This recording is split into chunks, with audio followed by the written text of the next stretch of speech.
কলকাতা কর্পোরেশনের মেয়র ফিরহাদ হাকিমের পদত্যাগ নিয়ে জল্পনার মধ্যে এবার বিধাননগর কর্পোরেশনের মেয়র কৃষ্ণা চক্রবর্তী আচমকাই পদত্যাগ করেছেন।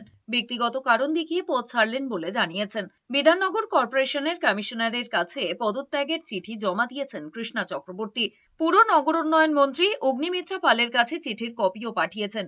পুর ও নগরোন্নয়ন দপ্তরের আধিকারিকদের কাছেও পদত্যাগের চিঠির কপিও পাঠিয়েছেন। বুধবারই ফিরহাদ হাকিমের মেয়র পদে পদত্যাগ নিয়ে জল্পনা ছড়ায়। তৃণমূল মুখপাত্র দাবি করেছেন, কলকাতা কর্পোরেশনের কাজ করতে পারছেন না বলে মমতা বন্দ্যোপাধ্যায়ের কাছে পদত্যাগের ইচ্ছা প্রকাশ করেছেন। মমতা বন্দ্যোপাধ্যায় সম্মতিও জানিয়েছেন। মঙ্গলবার কৃষ্ণা চক্রবর্তী ওয়াই চ্যানেলে মমতা বন্দ্যোপাধ্যায়ের ধর্ণা মঞ্চেও যোগ দিয়েছিলেন। এরই মধ্যে আচমকাই বিধাননগরের মেয়র পদে পদত্যাগ করেছেন কৃষ্ণা চক্রবর্তী। আমার নিজস্ব, আমার ব্যক্তিগতটা তোকে নিশ্চয় বলতে হবে, একটা মহিলা, আমার সম্পূর্ণ ব্যক্তিগত